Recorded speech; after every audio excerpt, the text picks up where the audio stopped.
Ford s'occupait à marteler consciencieusement l'acier rougi pour en modeler une lame. Il donna, encore une fois, un coup de marteau malvenu qui fit tomber la lame au sol. Elle se brisa en 1000 morceaux, réduisant son travail à néant. Énervé, il récupéra les plus gros morceaux et continua de les marteler de manière chaotique, jusqu'à obtenir une masse totalement informe. En jurant, il remit le métal à chauffer d'un mouvement si brusque qu'un éclat fusa sur sa main. En jurant de nouveau, il secoua sa main brûlée et la porta à sa bouche. Tu devrais monter, lui dit gentiment Nuri. Tu n'arrives pas à te concentrer pour faire de la bonne ouvrage.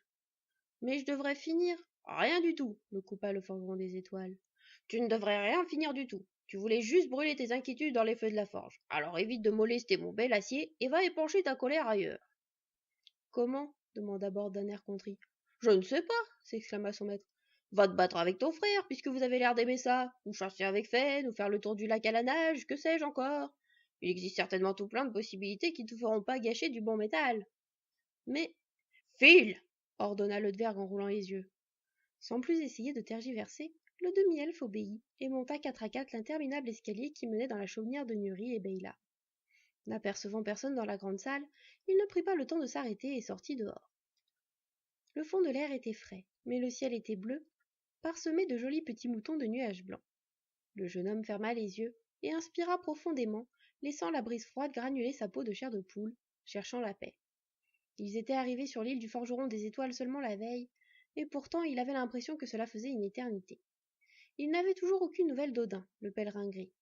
Puisqu'il ne s'était même pas encore déroulé une journée depuis que Siegfried avait envoyé le corbeau messager, peut-être était-ce normal. Bord se demanda combien de temps il fallait à ce corbeau pour atteindre son maître. Il espérait que c'était déjà le cas. Son inquiétude pour Sylvain croissait d'heure en heure. Elle avait même supplanté l'inquiétude qu'il pouvait ressentir concernant le cœur d'Ul, qui se retrouvait actuellement en possession de Loki. Le demi-elfe ouvrit les paupières et regarda autour de lui. Beyla n'était nulle part en vue, de même que Fen ou Skad. En revanche, les frères Corbeau s'étaient perchés sur la corde à linge, leurs regards tournés dans la direction de Siegfried. Ce dernier se tenait droit, au bord de l'eau, les bras croisés. Il fixait la direction dans laquelle était parti l'oiseau messager qu'il avait envoyé la veille, comme s'il pouvait apercevoir où il en était de son périple vers Odin. Bord soupira. Il supposait que son aîné se sentait beaucoup plus concerné par le vol du cœur d'Ul que par le sort de la jeune Sylveig. Et rationnellement, l'elfe aurait raison. De savoir qu'un artefact d'une telle puissance se retrouvait en possession d'un être aussi chaotique que Loki était effectivement inquiétant. Une simple humaine avait réussi à conquérir des mondes grâce à cette puissance et avait causé la mort de milliers d'êtres vivants. Qui sait ce que pourrait accomplir un As avec ce surcroît de pouvoir? Cette considération devait, en toute logique, l'inquiéter beaucoup plus que le sort d'une seule personne. Mais cette personne était Sylveig. Il la protégeait depuis des années, et ils avaient vécu ensemble sous le même toit. Des liens très forts s'étaient tissés entre lui et les deux sœurs renardes, pleines de vie et d'espièglerie. Tout en se rapprochant de son frère, Bord se demanda si le fait que Siegfried suive en permanence ce qu'il pensait être son devoir était un signe qu'il n'aimait véritablement personne, ou même qu'il était incapable d'aimer. Parce que, selon le jeune homme, lorsque l'on se retrouvait attaché à quelqu'un, il était quasiment impossible de garder la tête froide si quelque malheur lui arrivait, n'est-ce pas? Il se souvint de la réaction que lui-même avait eue lorsqu'il avait aperçu son père mort, cloué sur le mur de leur maison. Il était devenu comme fou et avait même perdu connaissance tellement la douleur avait été forte. Si cela n'avait été de Fen, il ne s'en serait jamais sorti vivant. Quelle que soit la situation, son frère ne perdait que rarement son flegme. Même en colère, il gardait toujours la tête froide. La fois où il s'était battu en attendant Fen, le demi-elfe n'avait pas réussi à faire perdre son sang-froid à son aîné. Siegfried s'était juste contenté de rendre coup pour coup, comme il l'aurait fait avec n'importe quelle personne qui l'aurait agressé. Et pourtant, s'il devait en croire le récit de Fen, l'elfe avait déjà bel et bien perdu son sang-froid. Notamment lorsqu'il avait voulu tuer Sigurd pour la futile raison qu'il l'avait supplanté lors de la chasse au cerf blanc. Comment avait-il appris à ne plus se laisser submerger par ses émotions? Voilà un tour que Bord aimerait connaître. Il tout sauta. Siegfried ne fit pas mine de l'avoir remarqué.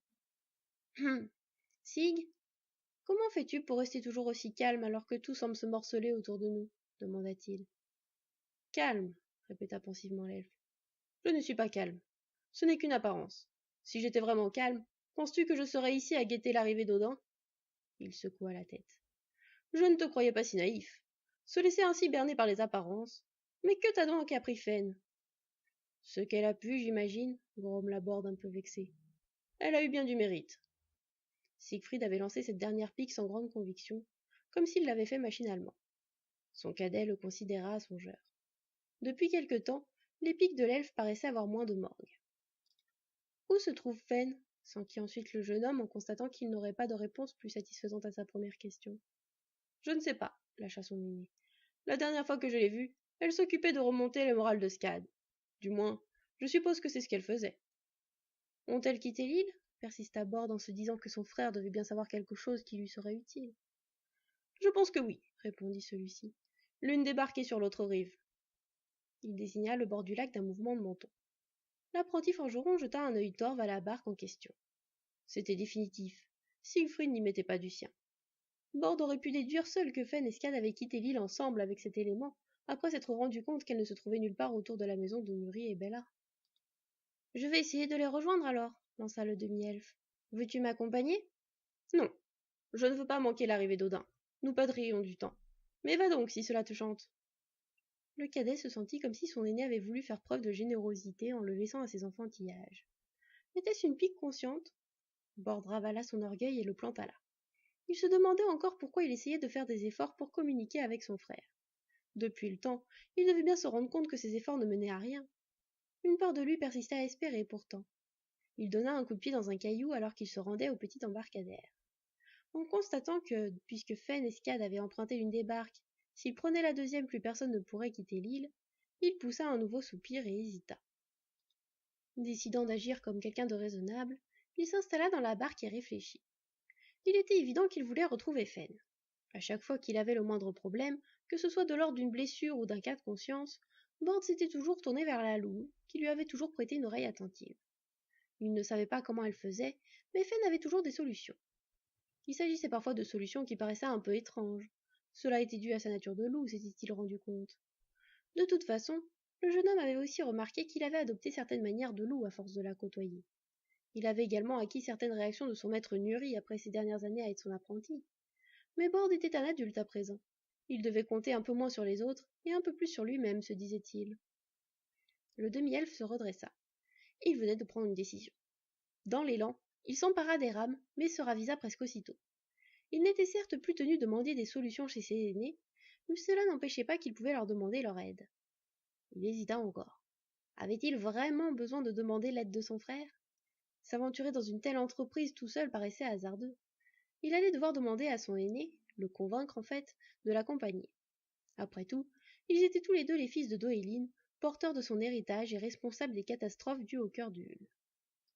Alors qu'il se levait pour retourner vers son frère, il réalisa qu'il se sentait en réalité responsable de l'enlèvement de Sylvain par Loki. Rien de tout cela ne serait arrivé s'il n'avait pas laissé l'organe au milieu de n'importe où. Son elfe de frère se tenait toujours au même endroit, toujours aussi immobile qu'une statue, comme s'il avait pris racine.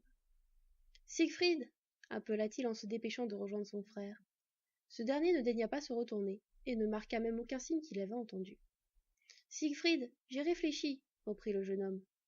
Ce serait une première, lâcha machinalement l'elfe. Bord sourit. Peut-être pourrait-il le faire écouter. Il se campa fermement à côté de son aîné. Il se serait volontiers mis face à lui si son aîné ne se trouvait pas juste au bord du lac. Le demi-elfe aurait risqué de trébucher, cassant ainsi tout l'effet dramatique qu'il voulait donner à ses propos. Il croisa les bras et déclara pompeusement. Siegfried, je sais que tu as l'impression que tous les malheurs qui se produisent en ce moment sont entièrement de notre faute. L'elfe lui concéda un hochement de tête. Et nous avons déjà perdu beaucoup de temps. Nouveau hochement de tête. Je sais que tu trouves aussi que d'attendre Odin est risqué. Nous ne savons même pas combien de temps il va mettre pour venir. Nous ne savons même pas quand il va avoir ton message. Et même s'il le reçoit sous peu, qui sait combien de temps il va mettre pour nous rejoindre? Va-t-il venir tout de suite? Je suis certain que cela t'inquiète autant que moi. Siegfried ne le gratifia pas de hochement de tête cette fois, et il ne se tourna toujours pas dans sa direction, mais Bord perçut tout de même que son frère lui accordait toute son attention. Le cadet était certain que ses propos faisaient écho aux pensées de son scrupuleux grand frère. Maintenant qu'il avait réussi à capter son attention, il était temps d'en venir au fait. Partons tous les deux à la recherche de Loki, récupérons le cœur d'Hul et délivrons Sylveig. Voilà, il l'avait dit. Il se composa un air sérieux pour dissimuler le trac qu'il ressentait à l'idée que Siegfried refuse, ou pire, trouve son idée stupide. Même s'il avait eu du mal à formuler ses sentiments et ce qu'il avait dans la tête, il avait bien réfléchi et réuni toute sa volonté pour l'aborder ainsi. Bord savait qu'il supporterait très mal l'échec. L'elfe ferma les yeux et leva la tête, laissant la brise jouer avec sa longue chevelure. Il resta ainsi silencieux tandis que les secondes s'égrenaient et que l'angoisse de Bord montait. Il prit finalement une longue aspiration et planta ses yeux violets dans ceux du jeune homme. « Rassemble tes affaires et suis-moi, lui enjoignit-il d'un ton neutre. Il fallut un petit moment au cadet pour intégrer qu'il avait réussi à convaincre Siegfried. Lorsqu'il eut réalisé, il lui fallut un instant pour encaisser la vague de soulagement qui venait de l'assaillir. Il vacilla une seconde, puis il adressa à son frère un grand sourire et fila dans la chaumière du forgeron des étoiles afin de récupérer quelques affaires, son épée et son couteau. Cela ne lui prit pas plus de quelques minutes. Lorsqu'il ressortit, son frère l'attendait de pied ferme. « Nous allons devoir trouver quelqu'un qui pourra nous indiquer le chemin vers la demeure de Loki, informa-t-il. Un chasseur de ma connaissance sait où elle se trouve. Parfait, s'exclama Bord. Allons voir ce chasseur. Nous allons tricher, lui révéla Siegfried avec l'esquisse d'un demi-sourire. Prends ton couteau et place ton anneau sur la première rune que tu as utilisée lorsque nous avons reçu nos héritages. Le demi-elfe obtempéra sans attendre, tandis que Siegfried plantait sa corne de narval dans le tronc de l'un des deux arbres noueux qui poussaient à côté de la chaumière. Bord inséra son couteau-clé dans la serrure lame et ouvrit la porte. Les douces fragrances du jardin de sa mère l'assaillirent instantanément. Après avoir pris une profonde inspiration pour en profiter, il pénétra dans le verger. Siegfried lui emboîta le pas et referma la porte avant que son cadet eût le temps de dire quoi que ce soit. Bord n'eut pas le temps de s'inquiéter pour le couteau et la lame en corne de narval. En effet, par un tour qui le dépassait totalement, la clé et sa serrure se trouvaient de leur côté de la porte. Sur un regard appuyé de l'elfe, le jeune homme récupéra son couteau de la serrure et Siegfried retira sa lame nue de l'espace vide dans lequel elle tenait par magie. Le jardin de mer se situe non loin de l'endroit où j'ai grandi, l'informa l'elfe, et le chasseur dont je t'ai parlé vit là-bas. Tu as grandi sur un autre monde s'enquit Bord. Bien sûr que non, répondit Siegfried. Pourquoi me demandes-tu une chose pareille? Parce que nos anneaux qui nous servent à voyager désignent bien d'autres mondes, non? Oh, oui, je vois ce qui te perturbe, acquiesça l'aîné. Techniquement, le jardin de mer se trouve effectivement dans un autre monde, mais ce n'est qu'à moitié vrai. Il a une part d'attache dans ce monde-ci, et son ouverture se situe non loin de l'endroit où j'ai grandi. Sans un mot de plus, il se mit en route. Bord se souvint que leur mère leur avait effectivement déjà expliqué cela dans la lettre qu'elle leur avait laissée. Il ne tarda pas à s'apercevoir que le verger était un écrin de printemps éternel au milieu d'une forêt d'épineux. La magie de mer est toujours vivace ici, répondit Siegfried à la question informulée de son petit frère. Ce dernier était surpris de constater que son frère se laissait aller à lui parler de leur mère. Pour ne pas briser la magie de ces instants, il se tint coi, se contentant de suivre son aîné dans les bois. Ce faisant, il se dit qu'il devrait revenir plus souvent dans ce havre de paix que sa mère avait créé. Il était un peu en friche malgré la magie de Dame Doéline, et il estimait que ce serait une bonne chose de s'en occuper. Peut-être que Siegfried accepterait de l'aider dans cette tâche. En imaginant son digne et sérieux grand frère jardiner en étant recouvert de taches de terre, Bord se mit à pouffer de rire. Son aîné lui adressa une mine interrogatrice. Rien, rien, balaya le demi-elfe avec un immense sourire. Une fois passé la frontière du jardin, la véritable saison reprenait ses droits et le jeune homme sentait dans l'air l'odeur métallique caractéristique qui annonçait la future arrivée de l'hiver. Il grimaça. Il avait posé sa main sur le tronc résineux d'un sapin et sa paume était à présent toute collante. Siegfried marchait vraiment vite et Bord n'avait pas le temps de s'appesantir sur un désagrément aussi trivial. Il courut quelques pas pour rattraper son frère qui filait sans demander son reste. La randonnée forestière dura pas moins de 3 heures, au bout desquelles l'elfe consentit enfin à leur accorder une petite pause. Son cadet se demanda si c'était parce qu'il avait vu qu'il commençait à s'essouffler. À son grand regret, il ne le laissa pas se reposer longtemps. Une poignée de minutes plus tard, Siegfried lança de nouveau le départ. Bord en était à se demander si son aîné allait les faire courir encore longtemps, lorsqu'il entendit un son cristallin, un peu comme si des clochettes étaient en proie au vent, ce qui paraissait plutôt saugrenu au milieu des bois. Son guide s'arrêta brusquement et lui enjoignit silencieusement de faire de même. Le demi-elfe obéit instantanément. Bien lui en prit. Siegfried lui désigna le sol à un pas devant lui. Il plissa les yeux pour discerner ce que lui montrait son frère. Il ne vit rien de plus qu'une très légère trace qui éraflait l'humus. Il supposa qu'il s'agissait là d'un piège que Siegfried avait voulu lui faire éviter. À partir de ce moment-là, ils ne progressèrent plus qu'avec beaucoup de circonspection. Son aîné passa devant, et Bord le suivit en marchant consciencieusement dans ses pas. Après plusieurs minutes de progression lente et prudente, le jeune homme aperçut ce qui pouvait passer pour une habitation. Il s'agissait en réalité plus d'un amas de branchages qu'une chaumière. Cette esquisse de maison était soutenue par un arbre gigantesque contre laquelle elle s'appuyait sans vergogne.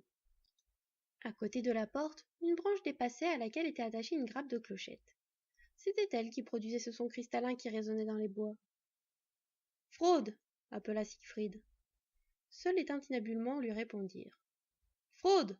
insista l'elfe. « C'est Siegfried. J'ai besoin de ton aide. » Une fine brise agita les chevelures des deux frères en guise de réponse. L'elfe lâcha un « tss » avant de déclarer. « S'il n'est pas ici, j'espère qu'il sera bientôt de retour. Nous ne serions pas très avancés s'il était parti pour une longue chasse de plusieurs semaines. » Tu veux dire que si ça se trouve, il est à des lieues d'ici ? Manqua de s'étouffer Borde. Non, je ne pense pas. À cette période de l'année, il se prépare plutôt à hiverner d'habitude. Cela ne servirait pas à grand-chose de partir pour une grande chasse à l'orée de l'hiver. Où se trouve-t-il alors ? Je ne sais pas, avoua Siegfried. Mais il devrait bientôt revenir. Viens, approchons-nous de chez lui. Borde suivit docilement son frère jusqu'à l'entrée de l'habitation du dénommé Frode. Lorsqu'il vit Siegfried pénétrer à l'intérieur de la hutte, le jeune homme protesta. Nous ne pouvons pas entrer ainsi sans invitation. Bien sûr que si, rétorqua l'elfe d'autorité. Nous sommes amis de longue date. Il ne me tiendra pas rigueur de m'être ainsi invité au lieu de rester planté au milieu de ses pièges. Si tu le dis, ronchonna le cadet tout en se disant qu'il n'avait effectivement pas très envie de passer un temps indéterminé au milieu de ce qui ressemblait à s'y méprendre à un champ de pièges. En passant le pas de ce qui servait de porte sommaire, Borde se félicita de sa part d'héritage elfique qui lui permettait de voir correctement dans la semi-obscurité. L'intérieur de la hutte ne ressemblait en rien à la maisonnette confortable de Nuri et Beyla. Ici, il n'y avait pour ainsi dire pas de mobilier. Des coussins de fourrure étaient entassés en fouillis au fond de la pièce. Le jeune homme supposa que l'ami chasseur de son frère s'asseyait dessus en guise de chaise. Quelques armes et outils gisaient un peu partout, accrochés au mur ou posés sur les rares meubles de la maisonnette.